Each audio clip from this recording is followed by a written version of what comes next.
দেশ বাঁচাও গণতান্ত্রিক মঞ্চ 3টি জায়গায় পারমিশন চেয়েছিল এই প্রোগ্রাম করার জন্য। একটা হচ্ছে কালীঘাট মোড়, একটা মুক্তদল, আর একটা কোথায় দোলা, ফায়ার স্টেশনের অপোজিটে। কিন্তু তাদের পারমিশন দেওয়া হয়নি। তখন আমি ভাবলাম, ছোট্টবেলা থেকে আমাদের হাতে খড়ি যখন থেকে হয়েছে তখন থেকে রবীন্দ্র নজরুল এইসব জয়ন্তী, গান্ধীজি বলুন, নেতাজি বলুন, ভগৎ সিং বলুন, আমরা পালন করে আসি। তো আজকে এমন কি ঘটলো যে রবীন্দ্র জয়ন্তী পালন করার পারমিশনও নেই? তখন আমি ভাবলাম, আমার এখানে অনেকটা জায়গা আছে আমার অফিসের সামনে, যেটা আজকের নয়, চিরকালই এটা আছে। তো এইখানে বসে কেন হতে পারে না, সেইটা ভেবেই আজকে সকালবেলা 2টো চৌকি কিনলাম।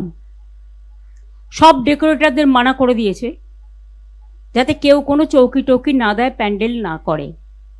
এগুলো যা দেখছেন সব আমরা নিজেরা করেছি। সকালে 2টো চৌকি কেনা হয়েছে, মাইকের বক্স থেকে শুরু করে আমরা নিজেরা অ্যারেঞ্জ করে নিয়েছি। টোটাল একটা স্বৈরাচার কণ্ঠকে স্তব্ধ করার একটা প্রচেষ্টা। দেখুন, আমরা প্রথম থেকেই বলেছি আমাদের নীতির লড়াই, নৈতিকতার লড়াই আজ থেকে শুরু হবে সন্ত্রাসের বিরুদ্ধে। ভোটে কি হয়েছে না হয়েছে আপনারা সবাই জানেন। আমি আগেও অনেকবার বলেছি, আজকে আমি রবি ঠাকুরের জন্মদিনে এসব অশুভ কথা বলতে চাই না।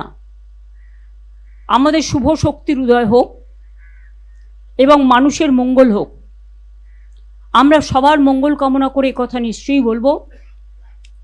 বিশ্বকবি আমাদের ভালোবাসার কথা শিখিয়েছেন, প্রেমের কথা শিখিয়েছেন, মাথা উঁচু করে দাঁড়ানোর কথা শুনিয়েছেন, আমি ভয় করব না, ভয় করব না গান গেয়েছেন, প্রাণ ভরিয়ে তৃষা হরিয়ে আরো আরো দাও প্রাণ শিখিয়েছেন। কবিগুরু আমাদের শিখিয়েছেন চিত্ত যেতা ভয় শূন্য, উচ্চ যেতা শির। কবিগুরু আমাদের শিখিয়েছেন বাংলার মাটি বাংলার জল। কবিগুরু আমাদের শিখিয়েছেন হেমর তীর্থপূর্ণ চিত্তে জাগরে ধীরে, এই ভারতের মহামানবের সাগর তীরে। কাজে এই সংস্কৃতিকেই আমরা রক্ষা করে চলব, এটাই আমাদের রক্ষা কবচ। আমি আজকের দিনে যারা এসছেন, বিশেষ করে সব বিশিষ্ট মানুষদের,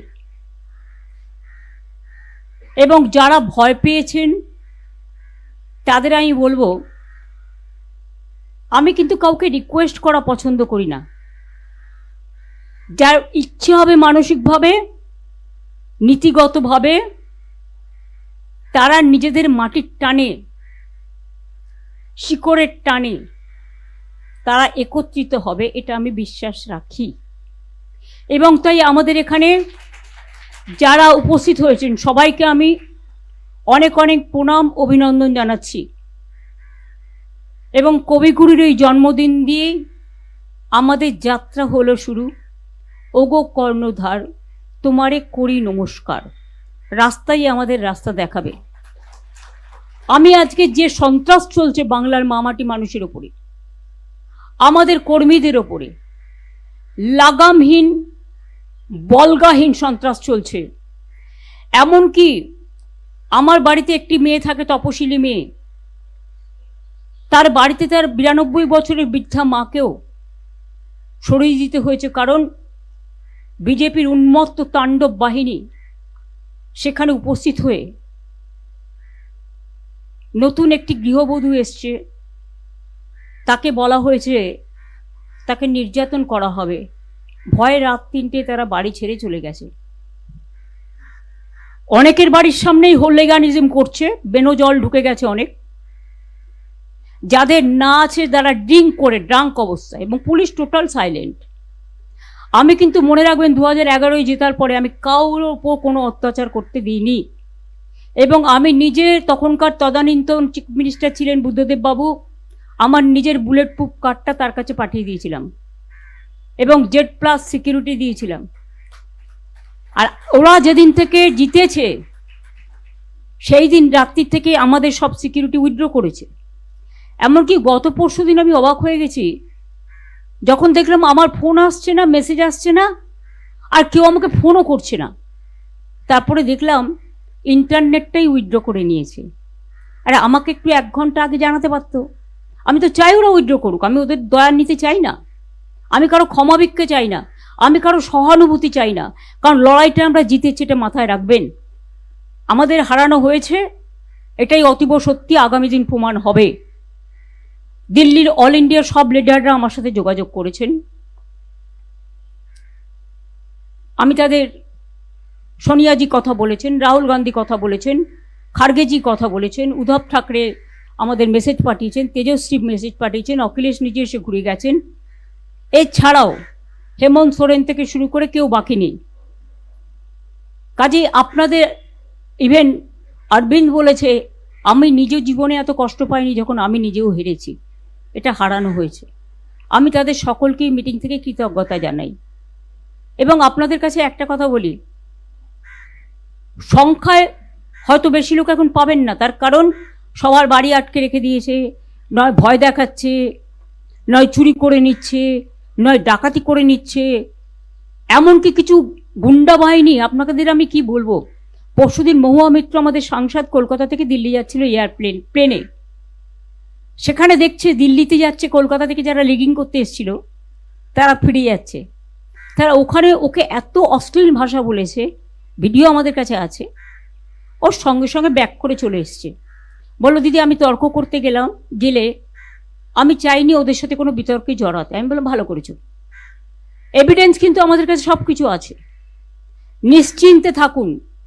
আমরা এই লড়াইটা, কল্যাণ আছে, আমি আছি, চন্দ্রিমা আছে, কপিল সিব্বল আমাকে ফোন করেছিল, অভিষেক মনু সিংভি ফোন করেছিলেন, বললেন যা সহযোগিতা করার আমরা করব। প্রশান্ত ভূষণজিও লড়াই করছেন, মেনেকাও আছেন, আমি নিজেও সিনিয়র বার অ্যাসোসিয়েশন বার কাউন্সিলের লয়ার, বিমানদা আছেন আমাদের খুব সিনিয়র অ্যাডভোকেট, অশোকদা আছেন, আমাদের বৈশা আছে, শুভাশিস আছে, চন্দ্রিমা আছে, অনেকেই আছেন।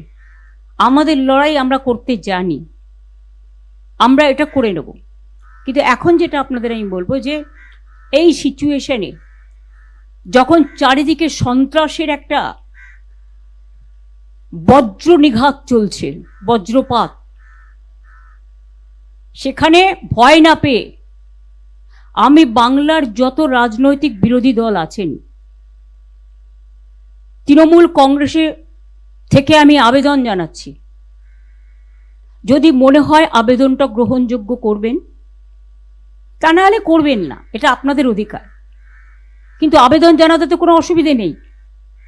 সহ সমস্ত ছাত্র সংগঠন, যারা বিজেপির সংগঠনের দ্বারা এসইউসি ছেলেদের আপনারা দেখেছেন, ছেলে মেয়েদের কলকাতা ইউনিভার্সিটিতে কিভাবে মারা হয়েছে, সহ সমস্ত স্টুডেন্ট ইউনিট, ছাত্র যৌবন, এনজিও, বিজনেসম্যানরা করবে না, বিকজ তাদের ইন্টারেস্ট আছে, ভেস্টেড ইন্টারেস্ট আছে, কিন্তু সাধারণ মানুষ আসবেন। তাদের সবাইকে নিয়ে আমি বলবো জোট বাঁধুন। আমরা সবাই চাই একটা যৌথ প্ল্যাটফর্ম তৈরি হোক, যে প্ল্যাটফর্মে অল পলিটিক্যাল পার্টি যারা বিজেপির এগেনস্টে, এমনকি আপনারা যদি বলেন লেফটিস্ট, আমার কোনো ইগো নেই, আমি সবাইকে নিয়েই চলতে চাই।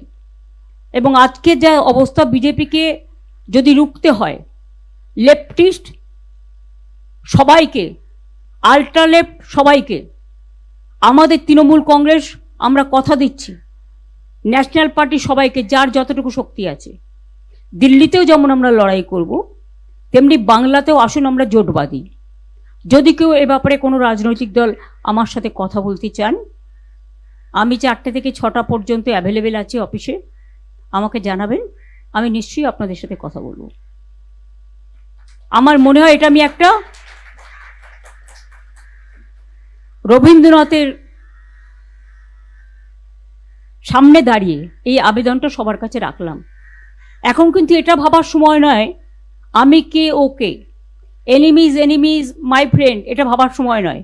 আমাদের ফার্স্ট এনিমি হচ্ছে বিজেপি, রাজনৈতিকভাবে যারা দেশের ভালো চায় না, বাংলার ভালো চায় না, বাংলার মানুষের উপর খুব অত্যাচার করছে, বাইরের গুন্ডাদের নিয়ে এসে, লুম্পেনদের নিয়ে এসে, যাদের কোনো সেন্স নেই, ড্রাঙ্ক অবস্থায়। আমার বাড়ির সামনেও সকালবেলা যাতা করেছে, অভিষেকের বাড়ির সামনেও ধাক্কা সারাক্ষণ চলছে, এমনকি ওর বাচ্চারা আছে, সেখানে ধাক্কা টাক্কা মারছে, দরজা খোলো, মেয়েকে বের করে দাও।